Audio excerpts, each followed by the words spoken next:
Hello and welcome back to Biochemistry for Health Sciences channel. In today's video, we shall discuss the effect of hypercalcemia on the GI tract, causing symptoms such as constipation and stomach pain. In the last few videos, we discussed the effect of hypercalcemia on neurons in the brain, leading to symptoms such as lethargy and fatigue. And then we talked about the effect of hypercalcemia on motor neurons in the skeletal muscle, causing muscle weakness.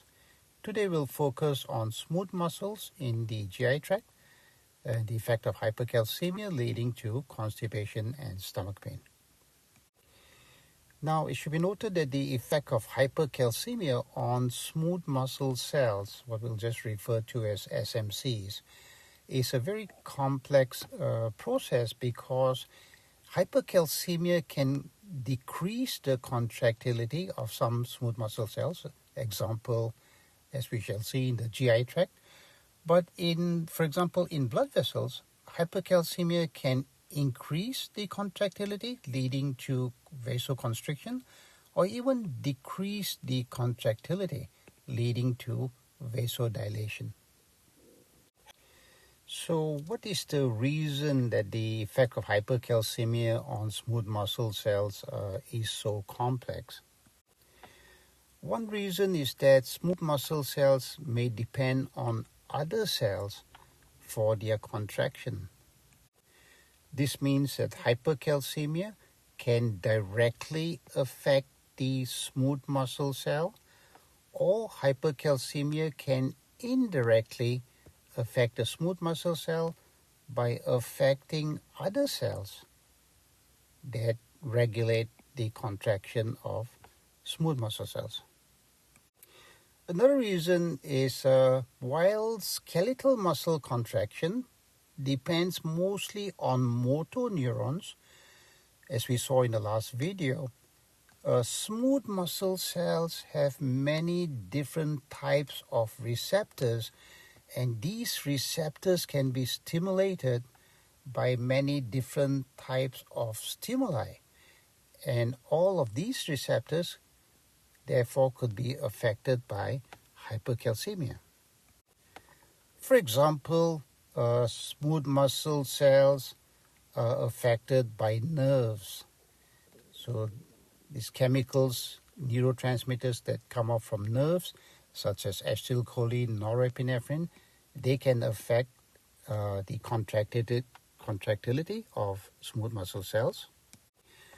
Hormones in the bloodstream, such as epinephrine, angiotensin II, vasopressin, these hormones can bind their respective receptors on smooth muscle cells and affect the contractility of smooth muscle cells. Then there are local chemicals present in the environment of the smooth muscle cells. For example, serotonin, prostaglandins, leukotrienes, all of these chemicals can also bind their respective receptors on smooth muscle cells and affect the smooth muscle cell contractility. And then there is a stretching of the smooth muscle cell membrane that can trigger receptors called mechanoreceptors, which can affect the contractility of smooth muscle cells. And finally, some smooth muscle cells have pacemaker activity. They can spontaneously contract. So clearly, hypercalcemia can affect one or more of these various stimuli that regulate the contraction of smooth muscles. Another reason is, as we saw in video 9.12, hypercalcemia or high levels of extracellular calcium can affect many different proteins that may be present either on the plasma membrane, the surface of the smooth muscle cell, or present inside the smooth muscle cell. The effect on these proteins by calcium may be a direct effect of calcium binding to the protein, or calcium could elicit an indirect effect on these proteins, via calcium sensing receptor signaling. So calcium binds to the CASR, and that leads to various signaling processes that then go on to affect the various proteins in the smooth muscle cell. And then remember, calcium is a positively charged ion. There's very little calcium or hardly any in the cytoplasm in a resting cell. So calcium can affect the membrane voltage, because when the calcium channel opens, calcium goes in, we are sending more positive charge in. That's going to lead to depolarization. So calcium not only can affect proteins directly or indirectly, it can also affect the membrane voltage. And then this change in membrane voltage then can go on to affect various voltage-gated transport proteins. Another reason for the complexity of hypercalcemia on smooth muscle cells is because smooth muscle cells are found in various tissues. So you see smooth muscle cells in not only the GI tract that we'll talk about today, but in blood vessels and in lungs and so on. So a certain protein that is found, let's say, in the smooth muscle cell of the GI tract, that same protein may have a different isoform when it's found, let's say, in the blood vessels or in the smooth muscles of the lungs. One example is the protein voltage-dependent calcium channel, or VDCC. This is a multi-subunit protein, and the specific expression of this protein varies from one tissue to another.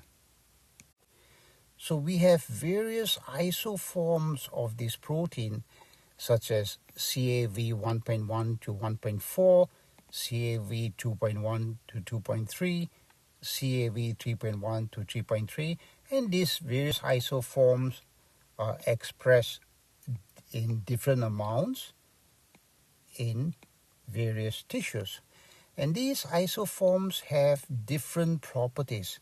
They have different thresholds of activation. Their activation kinetics are different. So that's another reason why hypercalcemia may affect smooth muscle cells differently in one tissue compared to another tissue.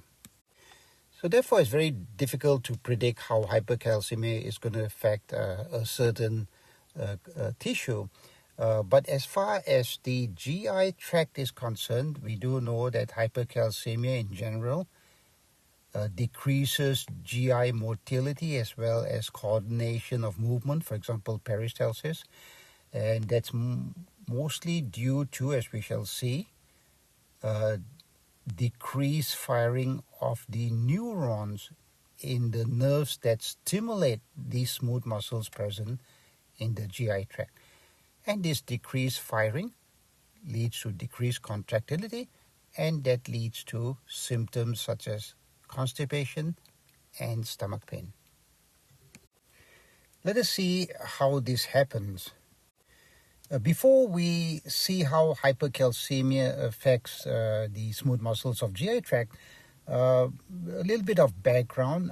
One thing we'll talk about is what we call the electrochemical driving force, or VDF, and how it affects the direction of flow of ions when a specific ion channel is open. So let's go back to the example of a neuron that we discussed in an earlier video. Let's assume here a neuron, and the membrane voltage of this neuron is, that is the VM, is minus 72 millivolts. So the VDF, the driving force VDF, is equal to the membrane voltage minus the equilibrium potential EI of a certain ion. So basically VDF is VM minus EI. So for example, for sodium, the EI, or the E sodium, is 71 millivolts. Remember, we got this from the Nernst equation that we discussed in the earlier video. Plug in the values of sodium concentration outside the cell divided by concentration inside the cell and then used this formula, and we came up with plus 71 millivolts. Now, if this sodium channel open, the driving force, if we calculate the driving force, Vm, we assume now here is minus 72, the ENA is plus 71, so minus 72 minus plus 71 comes out to be minus 143. Now, so VDF is negative. Since VDF is negative and sodium, we're talking about sodium here, sodium is a cation. So in this case, when VDF is negative and we're talking about cation, the cation, in this case sodium, will enter into the cell. Okay, so this sodium under these conditions, when the channel opens, will enter into the cell. So in this case, this is similar to the concentration gradient effect. Okay, sodium is going to enter into the cell. For potassium, the EI is minus 90 millivolt. Calculate the VDF and you get plus 18. So now we have a positive number. Since VDF is positive and we are talking about a cation, potassium, in this case the potassium will exit, will get out of the cell. Okay, so this potassium is going to get out of the cell when the potassium channel opens, and in this case once again is similar to the concentration gradient. What about chloride? The ECl for chloride is minus 82 millivolts from the Nernst equation using these concentrations. So if the chloride channel open, let's calculate the VDF. Minus 72 is the membrane voltage, minus 82 is the EI for chloride. This comes out to be plus 10, a positive VDF. Now VDF is positive, but now we are talking about an anion, a negatively charged anion. So in this case, chloride will enter into the cell. Okay, so chloride will enter into the cell. So in this case, it's similar to the concentration effect. Now, as we shall soon see, there is a very important difference for these cells that are very closely related to smooth muscle cells of the GI tract, called the interstitial cell of Kayal, ICC.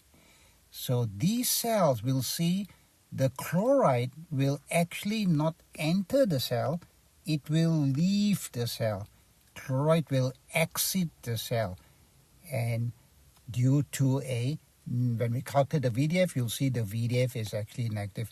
Okay, so keep this in mind as we soon will discuss this very important effect for the smooth muscle cells of the GI tract, which are very, very closely related to this ICC. So here's a summary. The ion, the VDF, the direction of flow, if it's a cation, whether it's positive or VDF is 0 or VDF is negative, you'll have efflux, no net flow, or influx. Anion, if it's positive, influx. If the VDF is 0, no net flow. If it's negative, then there's an efflux. Now, it's very important to appreciate that the EI does not change much at all as the ion flows across the membrane when the channel opens. And that's because there is very little ion flow, less than 0.01% of the total ion concentration of the C0 or Ci that has to cross the membrane to change the membrane potential by almost as much as 100 millivolts, okay, which is what's usually necessary for an action potential. So very important point to remember, the EI does not change as these ions go in and out of the cell, because very, very small amounts of these ions travel, and which means the CO and the Ci really doesn't change much at all. Okay, so before we discuss the effect of hypercalcemia, let's go through the steps, the basic steps involved in the contraction of the GI tract smooth muscle cells.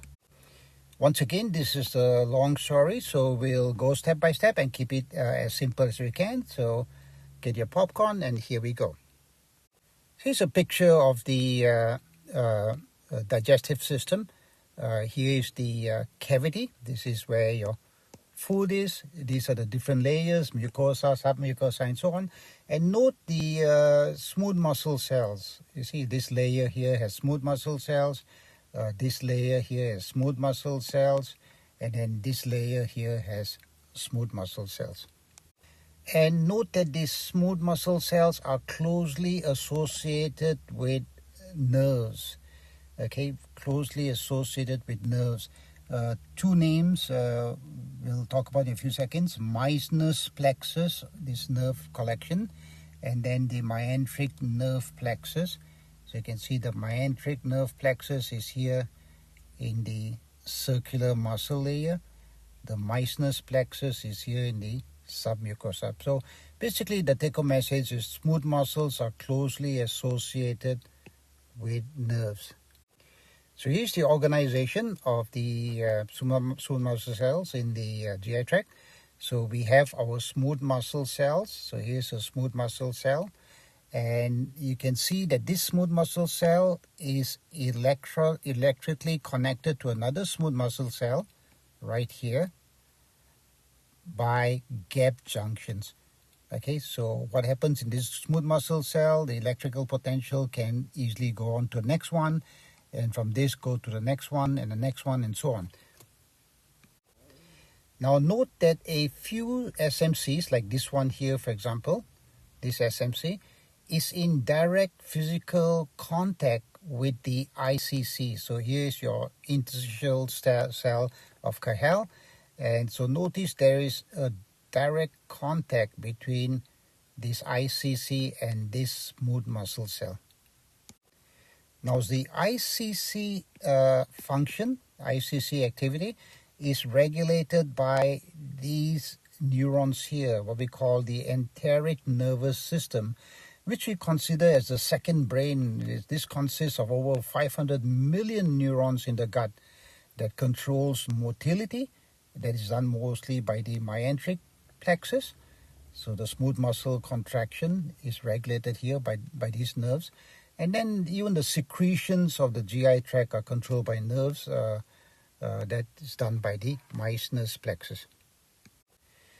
And then this enteric nervous system itself is controlled by nerves. So we have the parasympathetic nerve, the vagus nerve, as well as sympathetic nerves that can control the enteric nerves.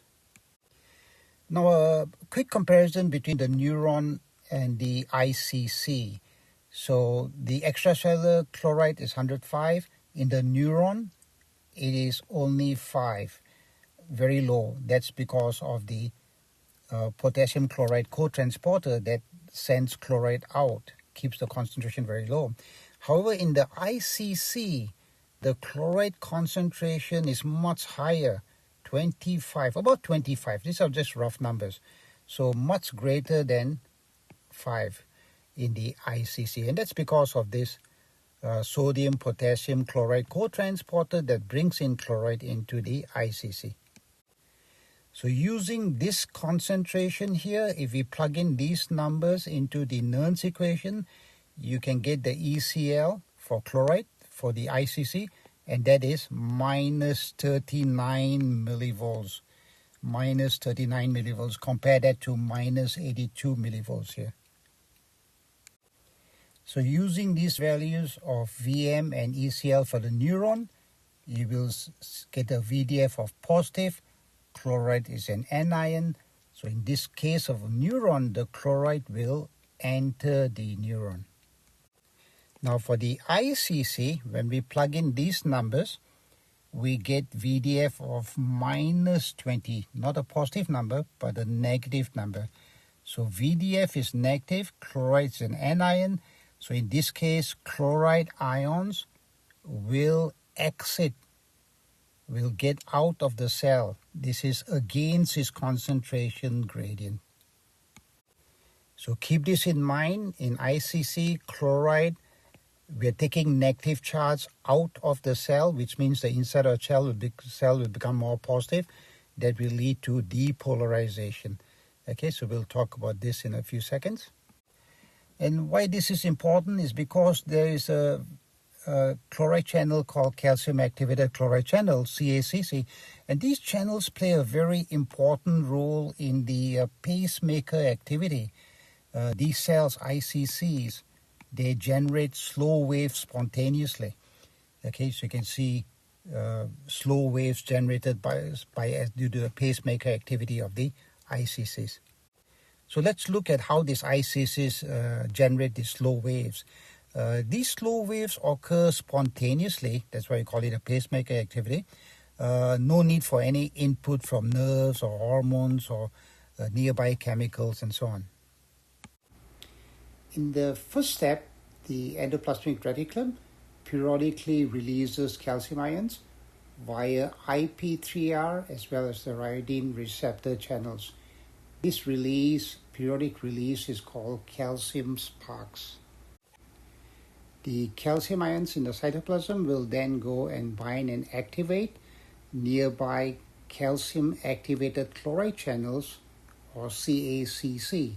An example of a CACC is anoctamin 1, ANO1, and this opening of the chloride channel will cause chloride ions from inside the cytoplasm to exit out into the extracellular fluid. And this happens because, as we discussed, VDF is negative for ICC and the chloride ion is an anion.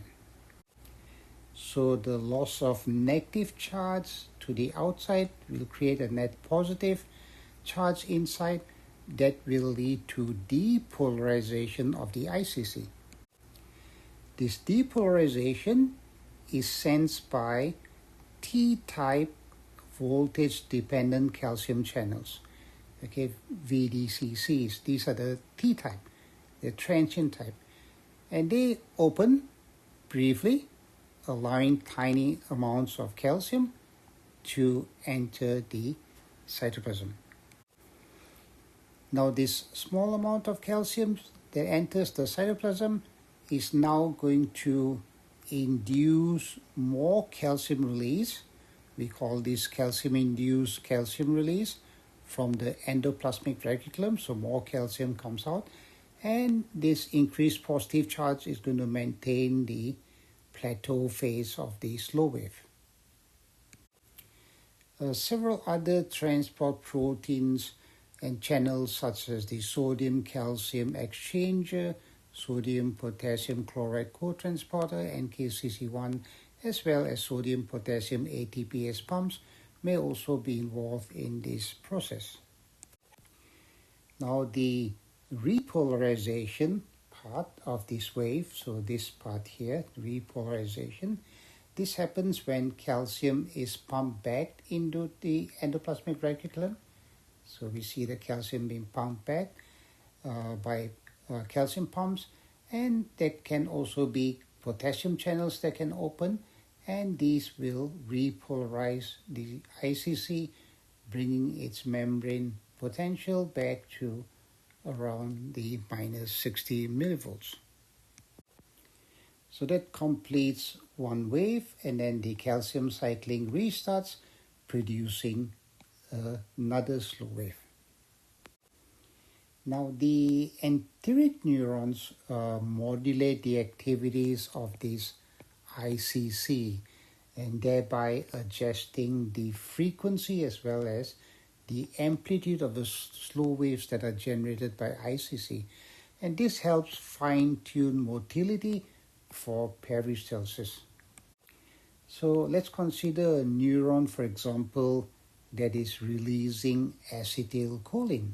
So if this enteric neuron here releases acetylcholine, this acetylcholine will come and bind muscarinic M3 receptors present on the ICC. This will trigger a signaling, GQ signaling, that will activate phospholipase C, produce IP3. IP3 will go and bind to this IP3L channels, opens it up, and calcium will be released from the endoplasmic reticulum into the cytoplasm of the ICC. And this CACC opening will release chloride out from the cytoplasm into the extracellular fluid. So chloride ions efflux the cell. They will lead to gradual depolarization, and the whole cycle we talked about will continue. Eventually, at the end, there will be depletion of intracellular calcium as the calcium is pumped back into the ER or out of the cell. And this will cause the slow wave to be modulated. So, for example, its frequency might increase in the presence of ACH released by the enteric neurons. Okay, so these slow waves whose frequency is about 3 to 12 per minute, it varies along the GI tract. So these slow waves will now be transmitted from the ICC through the gap junctions to the smooth muscle cell. Now, between meals, the smooth muscle cells do not contract. Okay, so although there are slow waves in the smooth muscle cells, they do not reach threshold. And since they do not reach threshold, they do not contract. Okay, so these smooth muscle cells do not contract between meals. However, during a meal, there are additional inputs that will stimulate various receptors on the smooth muscle cell of the GI tract.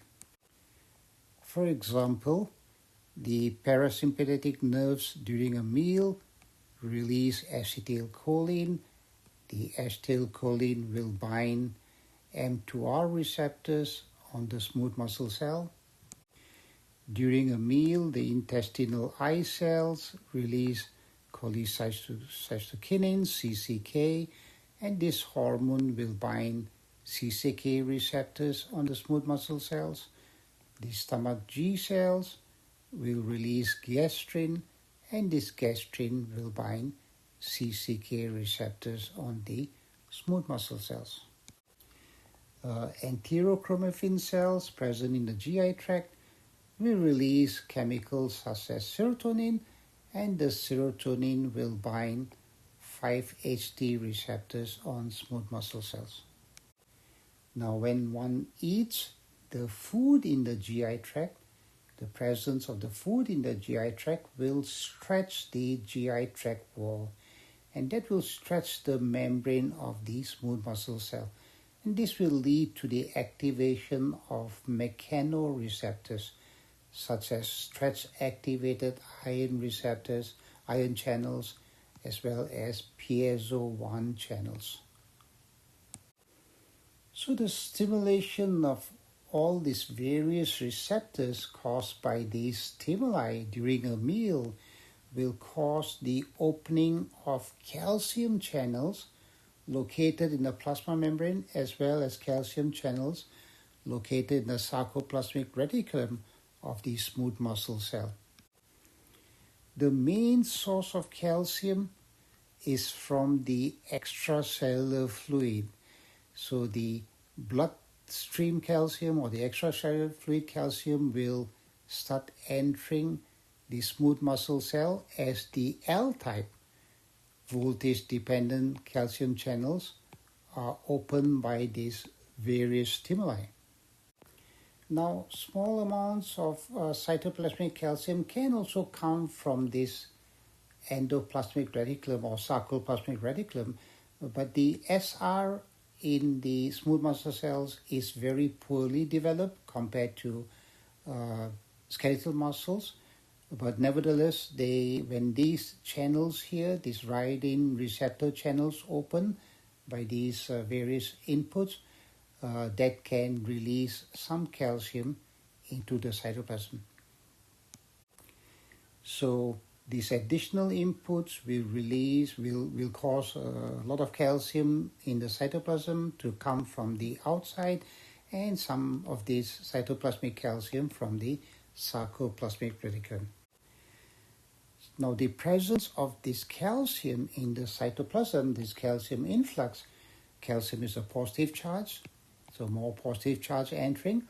This is going to cause the formation of what we call action potentials or spike potentials.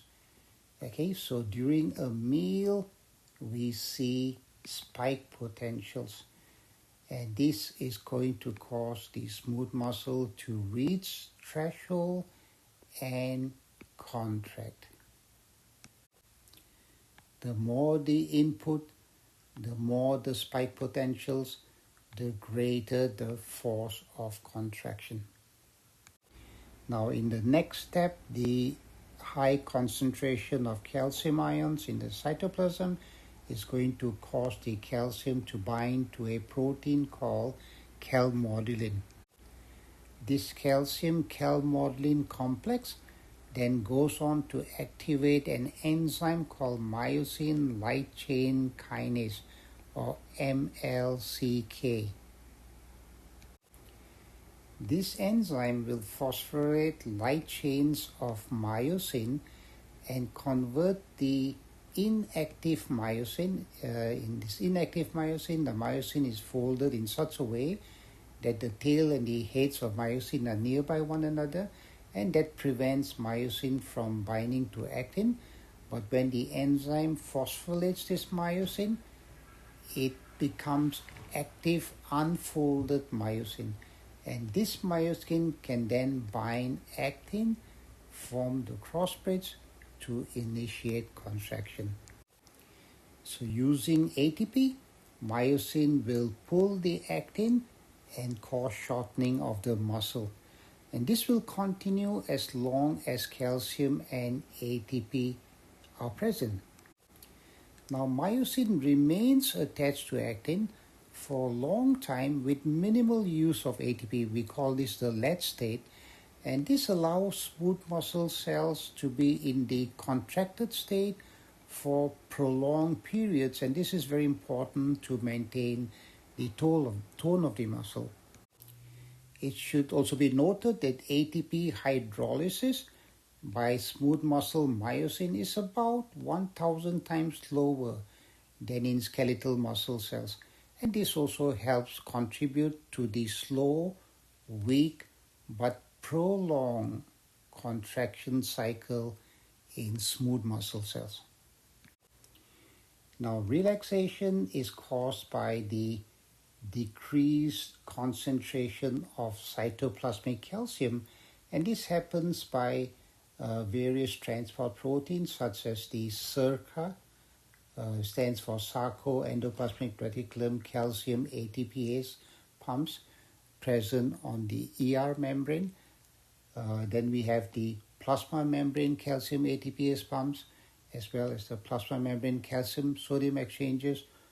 All of these transport proteins will reduce the concentration of calcium in the cytoplasm, either by pumping calcium out of the cell or into the sarcoplasmic reticulum.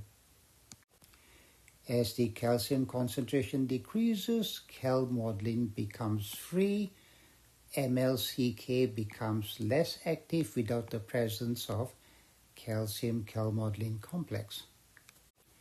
Now the free calmodulin will then activate another enzyme called myosin light chain phosphatase, MLCP, and this enzyme removes the phosphate groups from myosin light chains, causing the myosin light chains to be folded once again and prevent the myosin from binding to actin. This leads to the breaking of the cross bridges, and that results in muscle relaxation. The tension, the force decreases, and the muscle returns to the resting state. So it is clear from this discussion that hypercalcemia can affect several different molecular steps to decrease GI tract contractility of the smooth muscles, reduce motility, resulting in constipation and stomach pain. But the most likely steps affected, as reported in literature, and that's what we'll talk about, is the fact that hypercalcemia decreases firing of the enteric neurons. Okay, so these firing of these enteric neurons, as well as maybe other neurons, is inhibited, and that leads to decreased smooth muscle contractility. It's also been reported that high extracellular calcium can disrupt the rhythmic release and uptake of calcium from the ER. Extracellular calcium can activate or inhibit CACCs, such as the NO1.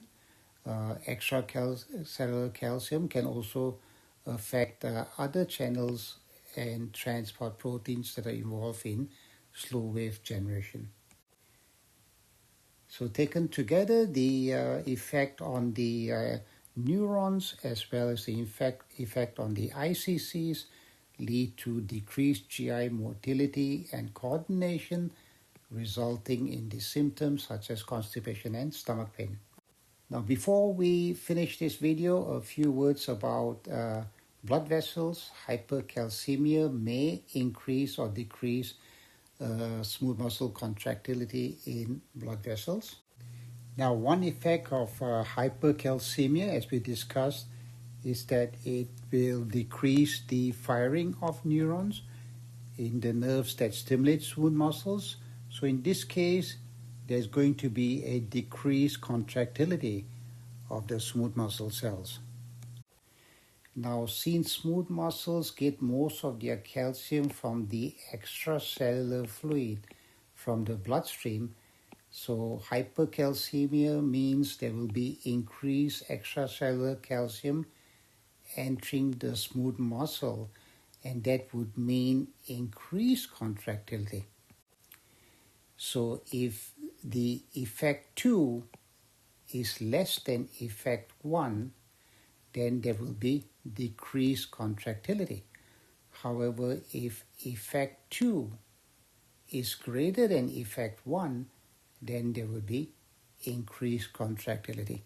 So that would explain why hypercalcemia may cause vasoconstriction or vasodilation. And besides that, we also have these calcium sensing receptors in blood vessels. The CASRs have been detected in the nerves present in nearby the blood vessels, as well as smooth muscle cells in the blood vessels and the endothelial cells. So the nerves are found in this layer, the tunica adventitia, the muscles in the tunica media, and the endothelial cells in the tunica intima, which forms the endothelium. There is decreased contractility or vasodilation when the calcium binds the CASRs on these nerves, and then these nerves release vasoactive substances that can then act on the endothelial cells or directly on the smooth muscle cells to cause vasodilation. Now, when the calcium binds CASRs present on the endothelial cells, that causes the release of nitric oxide, and nitric oxide is known to cause vasodilation. Now, increased contractility or vasoconstriction can happen when calcium binds CASRs directly on the smooth muscle cells present in the blood vessel. And as we discussed in video 9.7, binding of calcium to CASR leads to this GQ signaling, activation of phospholipase C, IP3 release, which will open up the channels present in the endoplasmic reticulum, these IP3L channels. Calcium will enter the cytoplasm, and that will lead to contractility of the smooth muscle cells, leading to vasoconstriction. So these are some of the explanations as why hypercalcemia can cause increased contractility of blood vessel SMCs, leading to vasoconstriction, or it can also cause decreased contractility of the smooth muscle cells in blood vessels, leading to vasodilation. So that's the effect of hypercalcemia on smooth muscle cells, with a focus on GI tract and a little bit about the blood vessels. In the next video, we shall look at the effect of hypercalcemia on the kidneys that can cause symptoms such as frequent urination as well as thirst. So until the next video, thank you very much for watching and supporting this channel. Goodbye and have a wonderful, wonderful day.